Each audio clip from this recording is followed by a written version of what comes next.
বিরতির পর স্বাগত। উত্তরপ্রদেশ সরকারের দ্বারা আয়োজিত কুম্ভ মেলা নিয়ে আজ বেসরকারি হোটেলে বিভিন্ন আলোচনা করা হয়। আগরতলা একটি বেসরকারি হোটেলে এক সাংবাদিক সম্মেলনের আয়োজন করা হয়েছে, যেখানে উপস্থিত ছিলেন উত্তরপ্রদেশের এডুকেশন ও স্কিল ডেভেলপমেন্টের মন্ত্রী কপিল দেব আগরওয়াল সহ অন্যান্যরা। প্রদীপ জ্বালিয়ে অনুষ্ঠানের সূচনা হয়। উত্তরপ্রদেশ সরকারের উদ্যোগেই আয়োজিত হচ্ছে এই মহাকুম্ভ মেলা। এই উপলক্ষে আগরতলার একটি বেসরকারি হোটেলে এই সাংবাদিক সম্মেলন থেকে কি বলছেন সংশ্লিষ্টরা শোনাচ্ছি। हम कुंभ को हरित महाकुंभ के रूप में भी मना रहे हैं।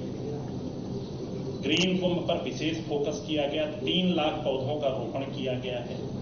स्वास्थ्य महाकुंभ है, डॉक्टरों की तैनाती, 100 बेड का अस्पताल भी बनाया गया है, 20 बेड के 2 और 8 बेड के छोटे अस्पताल भी बनाए गए हैं। 2 आईसीयू आर्मी की तरफ से बनाई गई है। अस्पतालों में 24 घंटे डॉक्टरों की तैनाती रहेगी। 291 एमबीबीएस, 90 आयुर्वेदिक यूनानी डॉक्टर, 182 स्टाफ नर्स परमानेंट वहां पर माघ मेला क्षेत्र में सबकी स्वास्थ्य व्यवस्था को देखने के लिए खड़ा है। इसके अलावा एक नेत्र कुंभ का भी आयोजन किया गया है, जिसमें 3 लाख से ज्यादा नेत्र मतलब आई 3 लाख से ज्यादा जरूरतमंद लोगों को निःशुल्क चश्मा और दवा उपलब्ध कराई जाएगी। नेत्र महाकुंभ सेक्टर 6 में लगेगा। जगह जब आप यहां से लोग जाएंगे, डिजिटाइज्ड महाकुंभ है,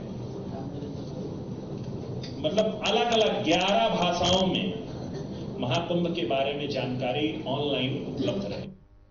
আপনারা শুনলেন তাদের বক্তব্য। স্বাস্থ্য পরিষেবা এবং পরিবেশ বিষয়ক বিভিন্ন বিষয় নিয়ে আলোচনা। মেলা প্রাঙ্গণে কঠোর নিরাপত্তা ব্যবস্থা থাকবে, সেই কথাই তিনি জানাচ্ছেন।